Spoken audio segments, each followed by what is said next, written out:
Hi, this is Gary with MACMOST.com. Let me show you some advanced text search techniques in Pages and TextEdit.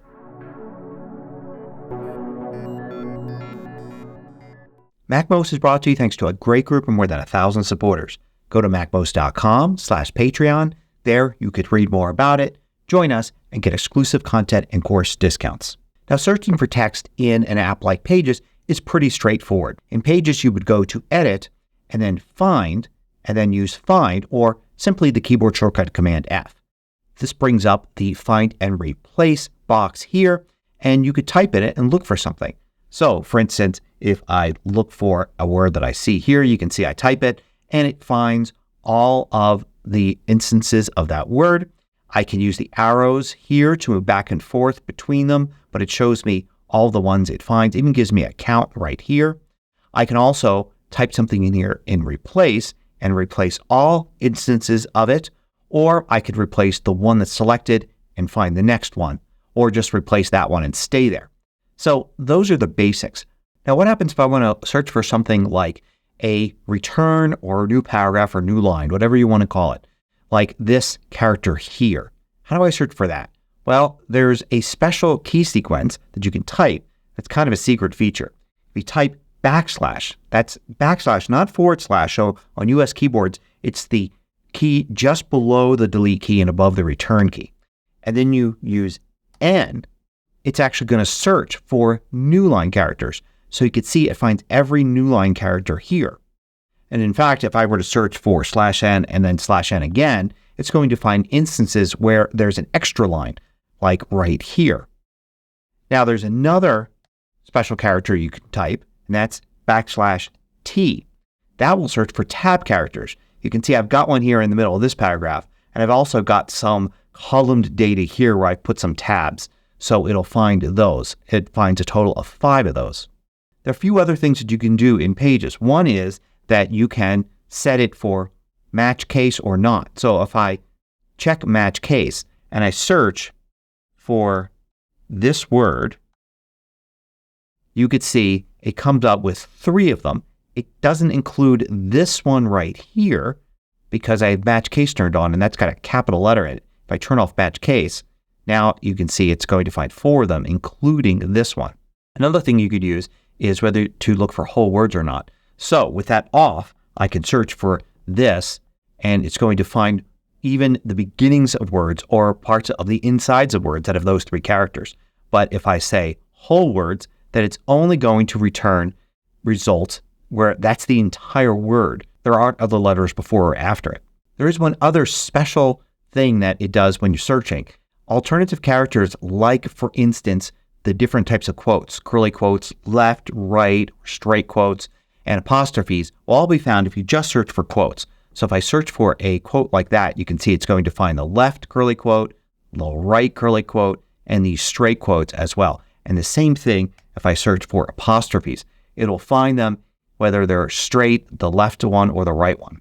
Now I want to show you a couple practical techniques here. One is that you may want to search for when you've accidentally added 2 spaces instead of 1. You can do that using a regular search and just put 2 spaces here. And it's actually going to locate all the instances of 2 spaces so you can see them all here. And then you can replace with 1 space. So I'll just do replace all, and now I've got no instances left where there are 2 spaces. Likewise, as I showed before, you can do an extra return, like here is a blank line, by looking for 2 \Ns. And then you can replace that with 1 \N like that. I'll replace all, and now I've removed all the blank lines. That's really all the advanced search functionality you've got in Pages, but it's a different story when it comes to TextEdit. So here is a TextEdit window. I've got this set to plain text, but this works in rich text mode as well. Now, when you search here, use the same command. So edit, find, or Command F. Edit actually puts the search in the top of the window here, not as a separate little window. Now, you could search for regular things here. So for instance, I can just search like that, and it finds all instances of those combinations of that word. You've also got the ability here to ignore case. So if I turn this off, notice how it doesn't find this one here because there's a capital letter in it. I can also wrap around. In other words, as I use these arrows here, when I get to the end, does it go back to the beginning? But I also have the ability to use kind of a wildcard type functionality where I could say, I want words that either contain this, start with this, or the full word has to be this. So if I say contains, I get everything. But if I say starts with, you can see I no longer get this one, for instance, or this one, because those letters are in the middle of that word. I could also say just full word, and it will show me only ones that have just those letters. It's exactly that. I could also search for invisible characters like new lines and tabs, but I can't do \n or \t here. That doesn't work. Instead, click on the little magnifying glass here and go to Insert Pattern. And now I can say look for line breaks like this, and it says it'll find 14 of them. It doesn't do a really good job of showing you those. But you could, for instance, look for an extra one like this. So I'll Insert Pattern and add another line break. And you can see it's found 3. So that one there, and that one there. And I could check Replace here, and I can instead replace it with just 1. So if I were to use this with the All button here, you can see how it gets rid of those extra lines. But you can see there's a whole bunch of different things under Insert Pattern. Note the keyboard shortcut to make things a lot easier than having to select this menu all the time.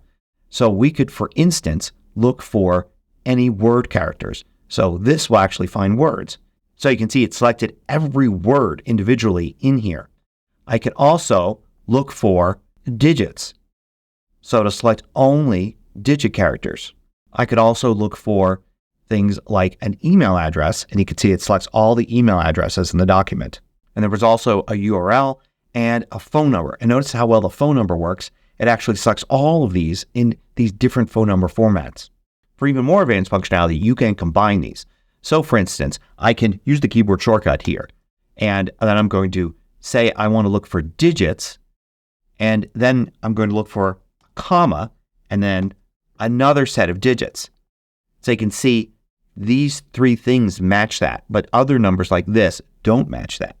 I could say I want to look for digits and then any word characters, and I'm going to get words that start with a digit. So it even includes this one, which has a digit and then a bunch of letters.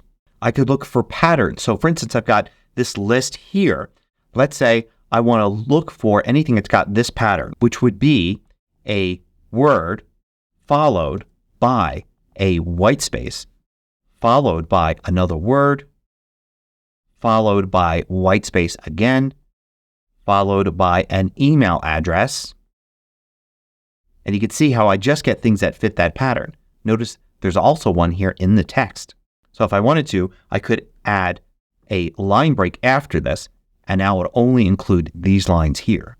Now notice here what it's put as the pattern is word 1 and word 2. The reason it does that, because you could actually use this in the replacement. I can recreate each line here by using the same insert pattern as I was doing before, but in the replacement. So I'll do Insert Pattern, and notice that it's got all of the parts here represented here. So I could say, let's start each line with the email address. And then I'm going to go and insert a tab. And I'm going to use the keyboard shortcut here and say, let's take word 2, which would be the last name. And then I'm going to do a comma and a space, and then insert the word 1, which is the first name. And then, because I'm also looking for this return character here, I'll make sure I include it here, line break. So now when I do replace all, look what happens to these 5 lines. Replaces them with that. And this is a tab here. So this now might be ready to import into some sort of database. Another thing you could do is you could look for certain patterns and maybe change the lines to indicate that they're there. For instance, let's look for any word, then any white space like this, and then Smith. You can see it's going to find the lines that have a first name and then Smith. And then let's continue with some white space and then an email address. And then what we're going to do is we're going to select all of that and place it into replace here. And you can see how it copies it all nicely. I didn't have to repopulate it word for word.